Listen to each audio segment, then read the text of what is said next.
You've been around the guys in the past month and stuff. Has anyone kind of surprised you with how much they've improved? Um, I wouldn't say surprised. I would just say some guys look really good. Like Mace looked really good, just moving. He was in really good shape. Mo was shooting the ball really, really well. You know, I can remember in pickup games where me and Mo was on opposite teams, and they would like we had a couple of days where we lost a lot of games because Mo was just making shot after shot, and you know I was mad when it was happening, but then I was like, man, he knocking shots down. So it was it was just fun to watch, see so many guys come back and playing with the kind of confidence that they played with over the last month, and showing improvement in certain areas.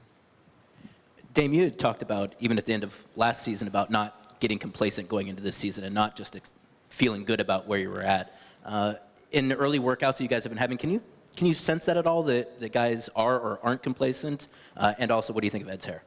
I can sense it just because we haven't talked about last season. You know, nobody came back like, yeah, last year we did this, and last year we got to do this year. You know, it was nobody talked about it. Everybody came back, and it was just work. You know, it was just straight get on the court. You know, we'll talk while we get our shots up. You know, so we'll be in a line, doing our workout or whatever, and that's where we'll talk about, what we did yesterday, but it wasn't any talk about last year. And, we don't have a reason to be complacent about last year. We didn't win a championship, so the team is put together, and we come together to win it all. So,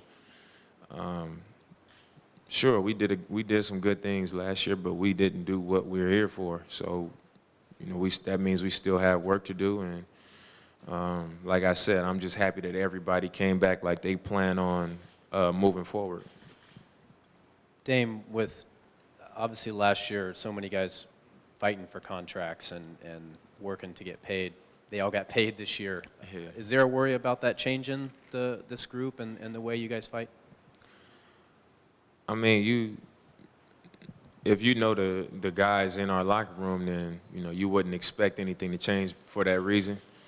So I'm not expecting it to have any impact. If anything, I'm expecting guys to play to the level of the contract that they got. I know when I signed my contract, I told myself I'm going to play and make sure people know that I'm worth every penny of my contract. That was my approach, and I think that's the same goes for every guy that signed a contract this summer.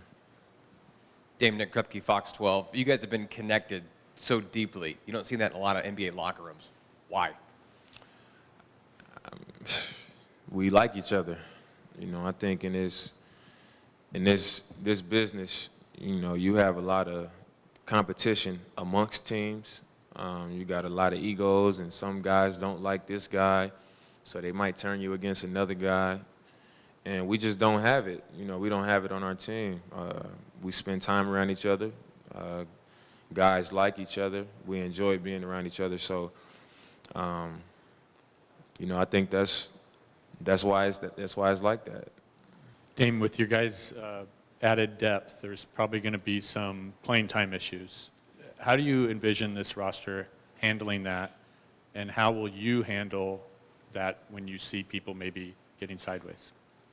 Well, for me, it's if a guy is not playing and I notice that it's bothering him, I'm never going to be a teammate that's kind of like, oh, well, you got to figure it out on your own. I'm always going to give my time to my teammates. So of course I'll go try to pick them up. Let them know what I think they could do to get themselves a better opportunity to get on the floor. But even before that point, it's competition. Guys are working their butt off in the summer to come to camp, and they want to earn minutes. So if we come to camp and another guy is better prepared than you, and they out-compete you, and they do a better job and earn those minutes, then you're really not in position to be upset about it until you do something about that. You show up in practice and you actually change the coach's mind, or you work your way into the rotation. But even last year, nothing was handed to anybody. No minutes was handed to anybody. Ed Davis came in and he pushed Mace to the limit, and he earned his minutes, you know, and that's pretty much how it went, and that's how it's going to go this year. So if anything does happen like that, you know, then it won't be because somebody was handed anything. It'll be because one guy earned it, you know, more than another guy did.